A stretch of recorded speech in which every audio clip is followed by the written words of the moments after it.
Hello, my name's Dale Robinson. I am an IgA Nephropathy kidney patient.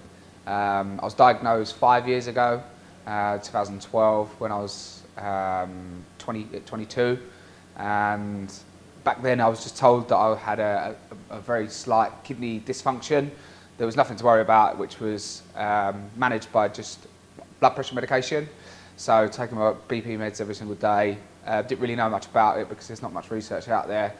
And then it wasn't any effect on my life right up until I had my tonsils taken out, and then there was absolutely nothing wrong with me right up until December last year, 2016, when I went into the doctor with what I thought was just minor flu symptoms. It turns out I was at end-stage kidney failure, complete end-stage renal function, and rushed straight to hospital, where I was put onto dialysis 3 weeks after, just after Christmas, on the Christmas Eve. Christmas Eve diagnosed, and then Boxing Day put on dialysis. So it wasn't the best Christmas present. Hello, I'm Margaret Bell and I'm an IgA nephropathy patient. I was diagnosed in 2013. It was picked up because I moved GP, and in just the usual tests, protein and blood was picked up in my urine.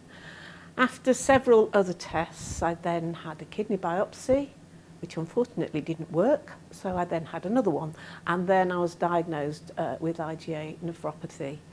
I've been interested from the start to find out more about this disease and what causes it and what can be done about it. It's been an interesting journey of nobody knows what causes it and still trying to find out what can be done about it. My kidney function is reasonably stable. When I was first diagnosed, it dropped from 60% to 40% in 6 months, but now I'm hovering between 28 and 30.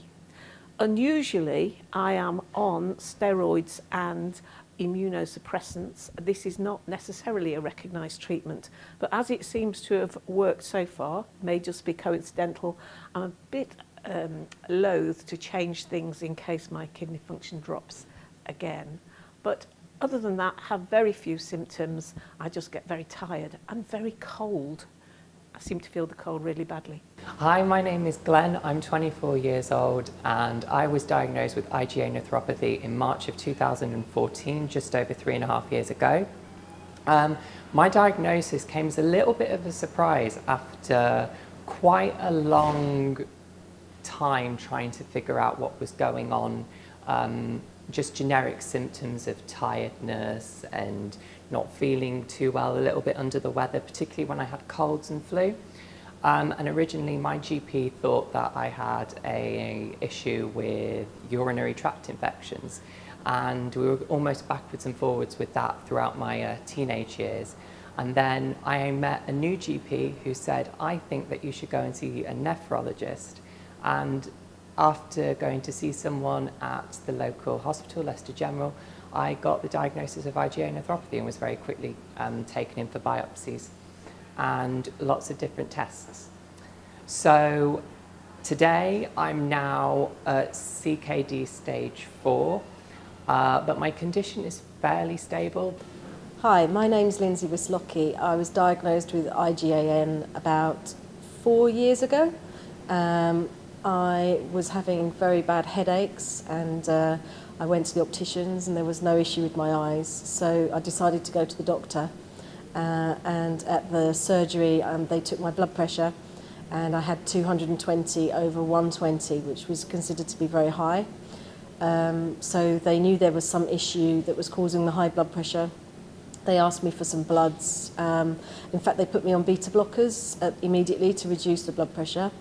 And then I was under Southend Hospital, the renal consultant Patrick Harnett, and I take a blood pressure tablet and an ACE inhibitor. I feel fantastic. My kidney function is now about 25%, but it doesn't really affect my life. I feel a bit tired, but I do a lot, so maybe that's something to do with my lifestyle. My name's Mark. I come from Derby. My own personal history was about 4 years ago, I got a random kidney infection, and ever since then my kidneys have deteriorated. 4 years ago my EGFR, which is the measure of your kidney function, was 40. My EGFR now is 3. I'm on perinatal dialysis, which I have to do 4 times a day.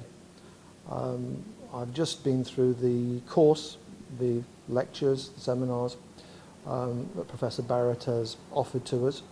The information is helpful, but I got the impression that the people who were here, the people interested in IgA, were divided into 2 groups. The people with preliminary IgA and the people on dialysis where the kidney function has broken down. I think the point that I would like to make is that an awful lot of people are worrying themselves sick for no reason at all. Just because you've got IgA means that you've only got a 25% of passing the fail mark and going into the kidney fail situation. So that's 25%. 1 chance in 4. So 3 out of 4 people are worrying unnecessarily. If you're unfortunate like me to be one of the 4 people who actually goes into complete and total kidney failure, that's when you start to get worried, and that's when you start to deal with the real consequences of IgA. My name's Phil. I'm an IgAN patient. I was diagnosed with IgAN 7 years ago when I was in my mid-50s, 55, I'm 62 now.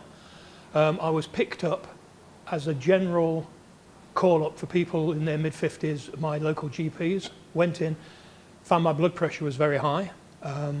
There seemed to be no reason for that other than the fact that I was in a fairly high-stress job, and that was followed up with a blood sample which showed that I'd got impaired kidney function, and a biopsy which showed that I'd got a particular kidney condition called IgA nephropathy. In the 7 years since then, my kidney renal function has declined. However, I'm one of the very fortunate people in that I have no symptoms whatsoever. I'm perfectly healthy in all other aspects of my life. I go to the gym 3 or 4 times a week. I eat healthily, don't drink, don't smoke, and I'm retired from work, and basically have a pretty good life, other than the fact that I know I have a kidney condition, and eventually that may need an intervention through a transplant.